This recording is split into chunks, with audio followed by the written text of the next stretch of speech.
Bueno, chicos, vamos a realizar la resolución del examen. Perdí la grabación anterior, entonces voy a grabar otra. Empecemos. La primera pregunta es una pregunta de teoría, es de definiciones en realidad. Les pedía que identificaran de todos estos cuál es la especie capaz de aceptar densidad electrónica. Entonces, pedía que si es una base o un ácido según la teoría de Lewis o la teoría de Bronsted-Lowry.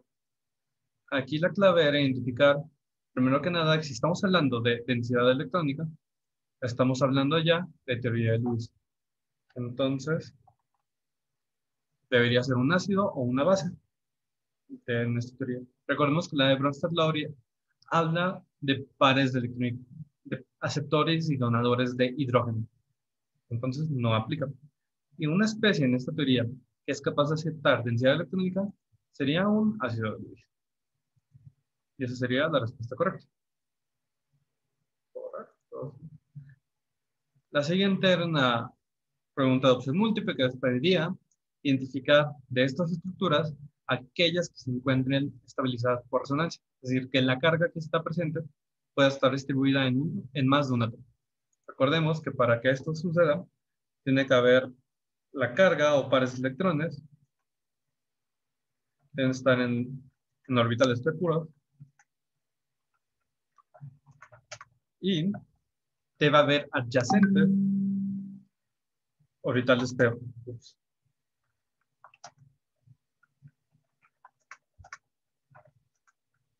Adyacentes, ya sea de orbital libre, de par libre, perdón, o de un orbital pi.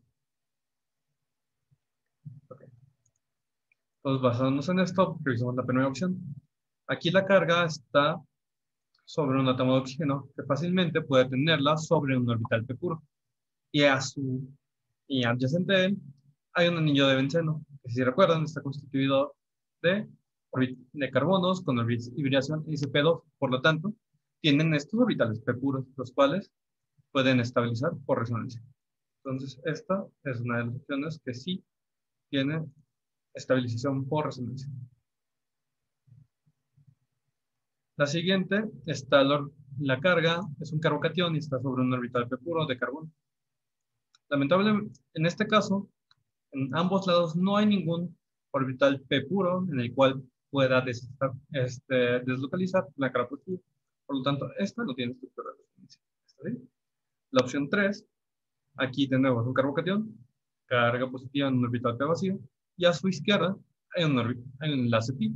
Por lo tanto, hay orbitales p puros.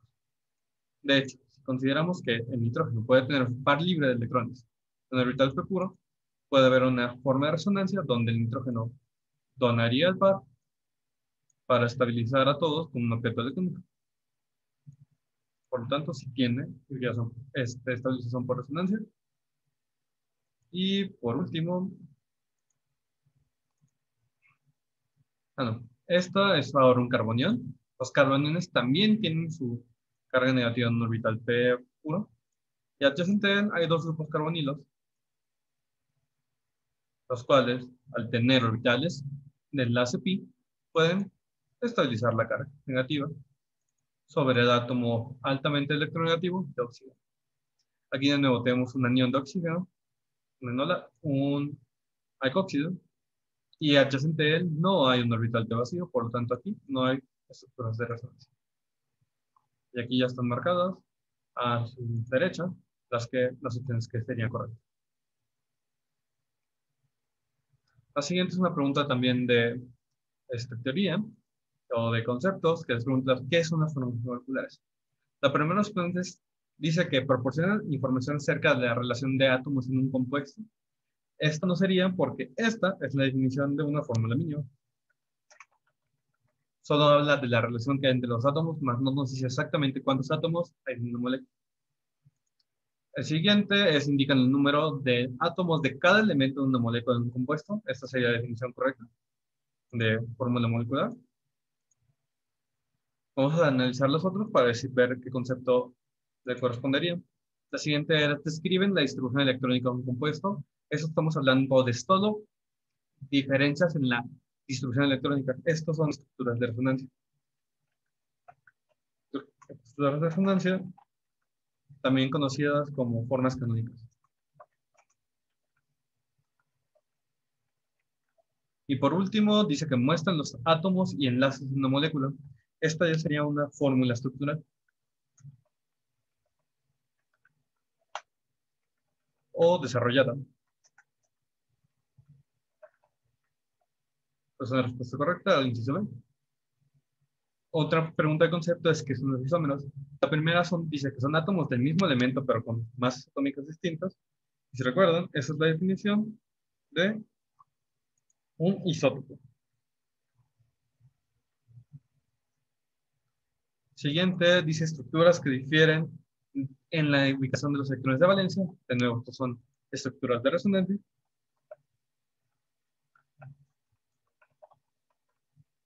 O formas canónicas. Compuestos con la misma fórmula molecular con diferente posición en sus átomos, esto ya sería la definición de un isómero. Por último, dice que son compuestos con diferente geometría, pero no necesariamente tienen una relación entre ellos, entonces no son nada básico. Y vamos adelante. Son ejercicios donde ustedes tenían que analizar en orden decreciente la acidez. Aquí ya se está señalando cuál es el enlace que se rompería y por lo tanto cuál es el protón más ácido. Son bastante parecidos, son derivados del ácido benzoico. No, estos tres son derivados del ácido benzoico y esto es la acetofenol. Aquí si se dan cuenta, dos de estos tienen el átomo de hidrógeno unido a un átomo de oxígeno, este está unido a un átomo de nitrógeno y este de aquí a un átomo de carbono. Recordemos que la acidez de estos hidrógenos dependerá de qué tan deficiente sea el electrón deseo. Al ser el oxígeno el átomo más electronegativo a estos tres, va a retirar mayor cantidad de densidad electrónica, por lo tanto, podremos esperar que el compuesto A y el compuesto T sean los dos más ácidos. El compuesto B le seguiría porque es un átomo de nitrógeno. Y por último, sería el compuesto C, porque al ser un átomo de carbono no es tan electronegativo a diferencia del nitrógeno y el oxígeno. Entonces, el último sería C y el penúltimo sería B. Entonces, estamos entre la opción 1 y la opción 2. Aquí, la única diferencia entre A y D es que A, al tener varios átomos de flúor, pueden todavía restar más densidad electrónica al ser altamente electronegativo. Por lo tanto, al tener menos densidad electrónica, sería más ácido. Por lo tanto, A es más ácido que D, D mayor que B, B mayor que C. Y eso sería lo correcto. Esta es una pregunta de nomenclatura. Es de las pocas de nomenclatura completa que hay en el examen.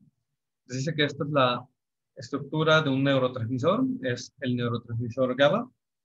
Debemos a qué se refiere esto GABA como el nombre, pero nos pide que asignemos un nombre sistemático GPAC. Primero tenemos que identificar los grupos funcionales presentes en la estructura. Por lo tanto, aquí es un ácido carboxílico y aquí una amina. El ácido carboxílico tiene prioridad, por lo tanto vamos a nombrarlo como un ácido carboxílico que tiene como sustituyente en la posición 1, 2, 3. En la posición 4, una amina. Entonces, esto sería el ácido 4-amino butanoico. Es un ácido derivado del butano, entonces terminaría como ácido butanoico. Esto GABA proviene del nombre en inglés y de un poco de la nomenclatura común. A las diferentes posiciones adyacentes de un grupo funcional importante, ustedes pueden ir nombrando como alfa, beta, gamma, dependiendo de la posición, para no tener que dar una posición global en la estructura, podemos asignar posiciones relativas con respecto a un grupo funcional. Por ejemplo, esta sería la posición alfa relativa al ácido carboxílico, esta sería la posición beta, y esta la posición gamma. Entonces, GABA proviene de nombrarlo de forma ácido, gamma, amino, butírico, que sería el nombre común del ácido butírico. En inglés sería gamma butyric acid. Entonces, gamma amino butyric acid, de ahí vendrían las siglas GABA. El siguiente es el metilacrilato. El acrilato de metilo es un polímero muy importante para el polimetilacrilato polimetilacrilato de metilo. Y también nos piden que lo nombremos. Aquí el grupo funcional más importante es este éster, por lo tanto tenemos que nombrarlo en dos partes, la parte que proviene del ácido carboxílico y la parte que proviene del alcohol. El otro grupo funcional importante en esta estructura es este alqueno. Y tiene un sustituyente del grupo metilo. Vamos a enumerar la estructura, empezando por el ácido carboxílico, opción 2, opción 3, esta será la cadena más larga que contiene los grupos funcionales. Entonces ya podemos nombrarlo. Sería el compuesto 2-metil. Este sería un derivado del ácido propenoico, del propeno. Entonces sería el ácido propenoico. El alqueno está en la posición 2, pues tenemos que nombrarlo. Y otra vez, o ato, perdón, porque sería un éster, entonces tenemos que nombrarlo como la sal de ácido carboxílico. Y luego tenemos que nombrar de quién es este propenoato, que en este caso sería de el radical de kilo metil. Entonces, el nombre completo sería 2-metilpropenoato de metil. También podrían haber puesto el alqueno como sustituyente y ponerlo como 2-en-2-metilpropenoato de metilo y también miras todo razonablemente bien. Seguimos adelante con es una neurotoxina de la cicuta, es un producto natural y me pareció interesante por la cantidad de saturaciones que tiene. Primero vamos a identificar los nuevos grupos funcionales presentes. Hay dos alcoholes, uno aquí y otro acá. Y hay varias insaturaciones, como vendría diciendo. Hay dos alquinos y tres alquenos.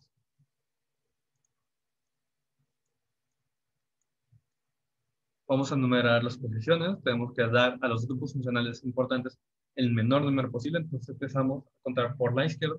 Será el número 1, 2, 3. Son tres muy feos. 3. Recuerden que aquí hay dos átomos de carbono. 4.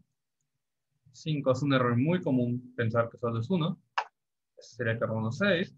Carbono 7. 8, 9, 10. 11, 12. 13, 14. 15, 16, 17. Una cadena de 17 átomos de carbono, por lo tanto sería un derivado del heptadecano. Pero tiene muchas insaturaciones. Vamos a poner el nombre primero con las insaturaciones como sustituyentes. Entonces vamos a ponerlo como el 8,10,12 trien, 4,6 diin, heps. Heptadec es un diol. Tenemos que decir cuáles son las posiciones. En la posición 1 y la posición 14. Heptadecadiol. Sería el nombre con los sustituyentes metido como, bueno, perdón, con las instituciones como sustituyentes. El nombre correcto sería meterlos como parte de la cadena. Entonces va a quedar un nombre un tanto engorroso. Sería un derivado del heptadec. Y ahora sí, primero van los alquinos, porque son minorías, son solo dos alquinos. 4,6 diin, 8,10,12 trien, 1,14 diol. Y ese sería el nombre UPAC correcto. Heptadec, 4,6 diin, 8,10,12 trien, 1,14 diol. Nombre engorroso de un producto. Sigamos adelante. Este es otro de la nomenclatura general de UPAC.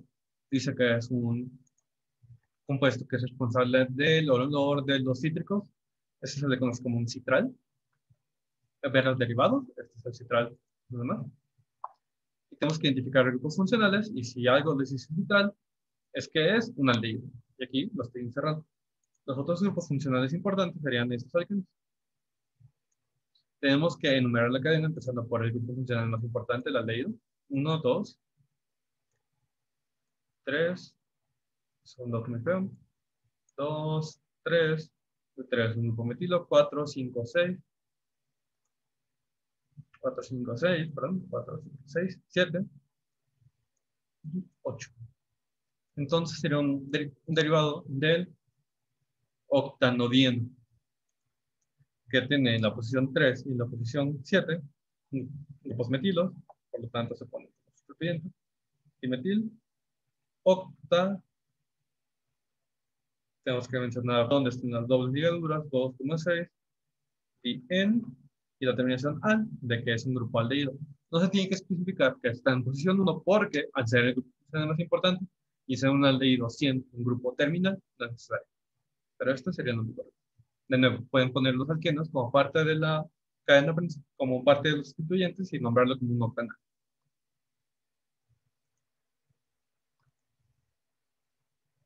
Este es un ejercicio de nomenclatura un poco más directo. Aquí quería darles compuestos que son, me parece, fármacos en total.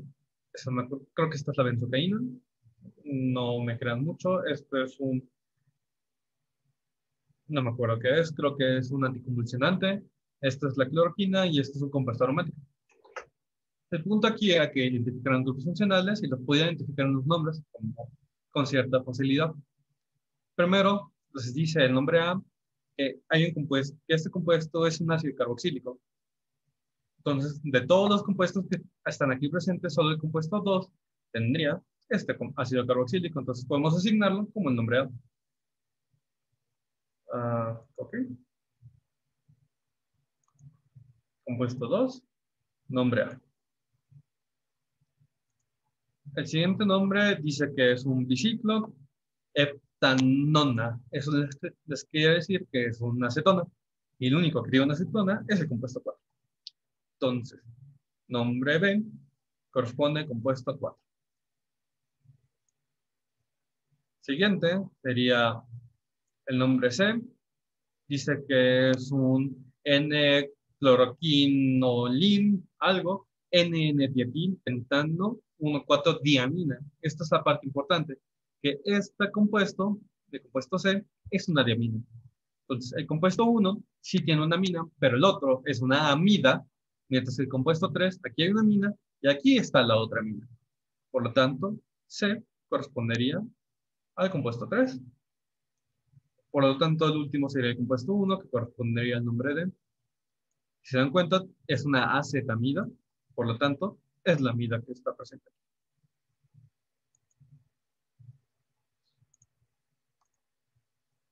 Aquí les pide identificar los compuestos que tendrían probablemente un momento dipolar grande. Aquí tienen que considerar qué tan polarizado está cada enlace individual y la geometría que está presente aquí. Por ejemplo, analicemos esto.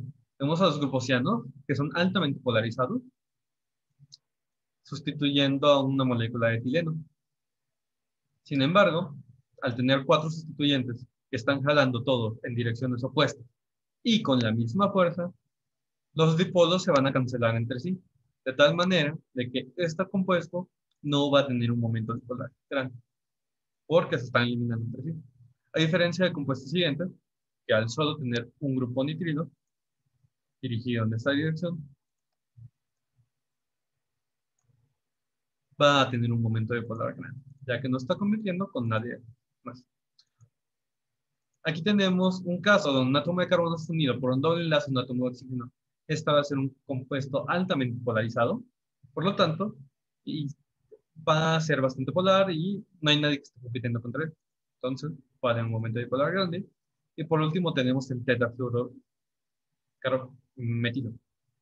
Este es un compuesto interesante porque aunque los enlaces carbono-flúor están altamente polarizados, pasa lo mismo con el compuesto A. Al estar sus momentos dipolares orientados en direcciones opuestas y con la misma fuerza, se van a eliminar entre sí. Por lo tanto, el momento dipolar total de la molécula va a ser 0. Por lo tanto, esas serían las opciones correctas. ¿Veis?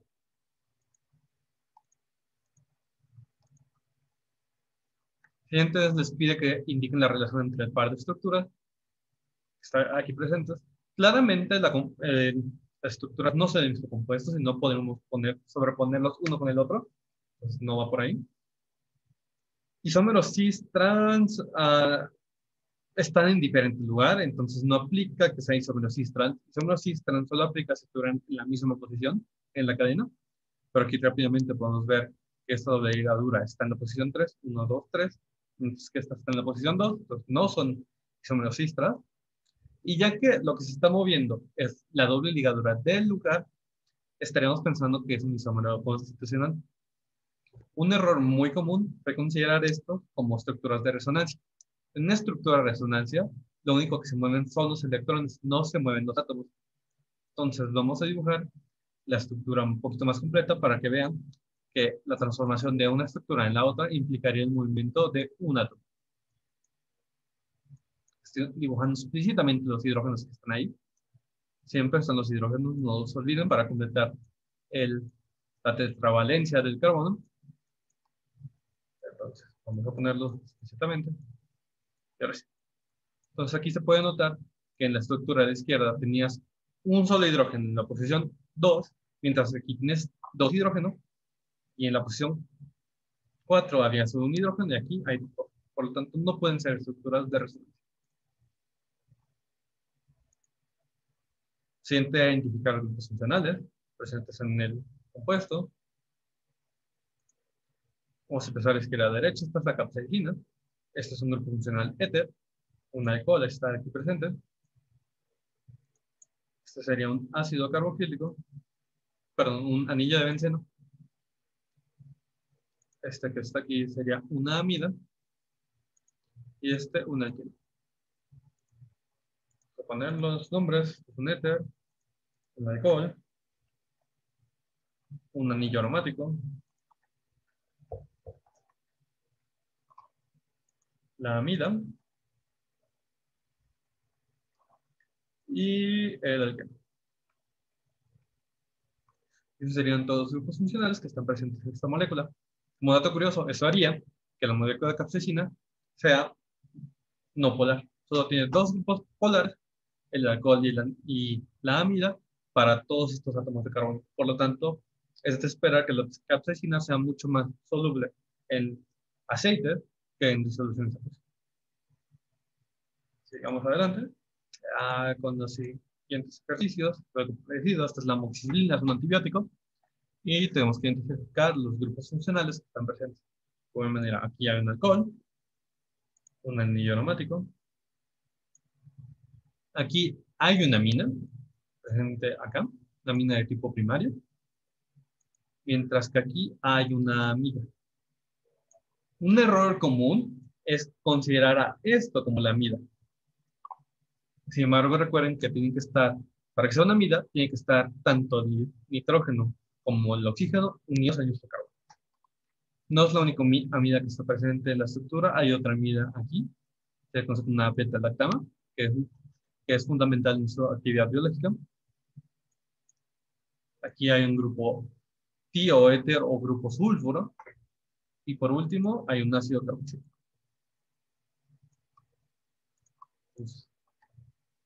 Alcohol, anillo aromático,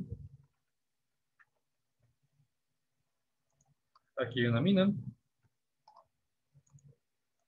una amida, bueno, amidas en total, tioéter o sulfuro, y un ácido carboxílico. Y esos serían los grupos funcionales. Siguiente era relacionar los compuestos con su punto de ebullición. Bueno, básicamente ordenarlos de mayor a menor o de menor a mayor, como ustedes quieran. Vamos a identificar primero los de menor punto de ebullición, con aquellos que no tendrían polaridad.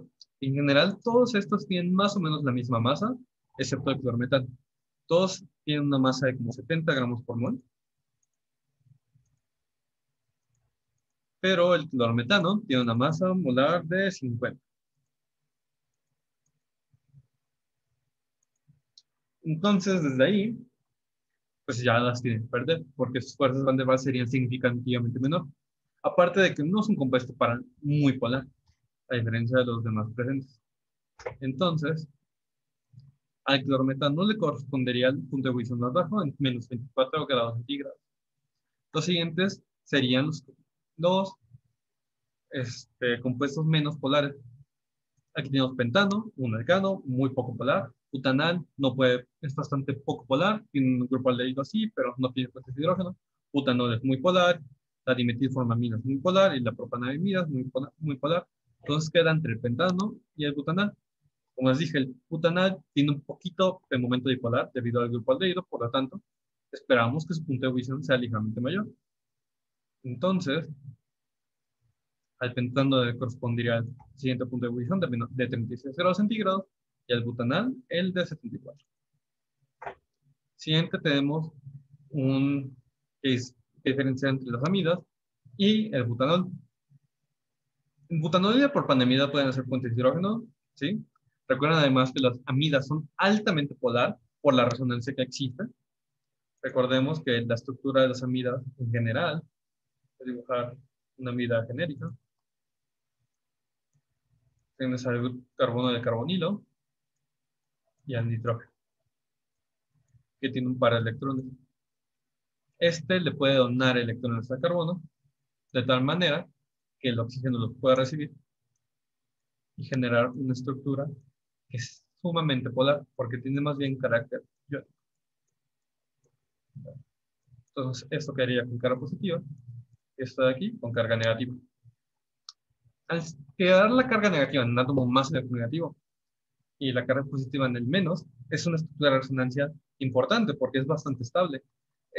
De ahí proviene el hecho de que las amidas son sumamente polares, más polares que los ácidos carboxílicos.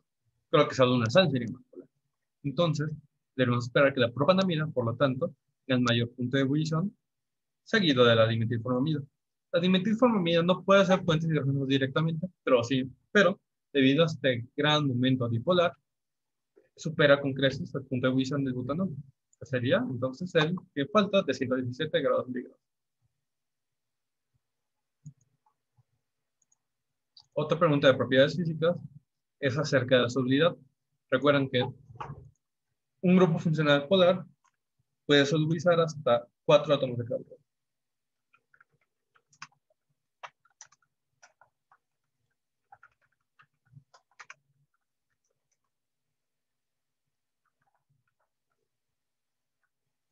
¿Qué grupos funcionales polares contamos?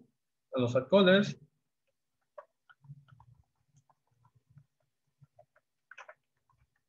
a los ácidos carboxílicos, a las cetonas, aldehídos,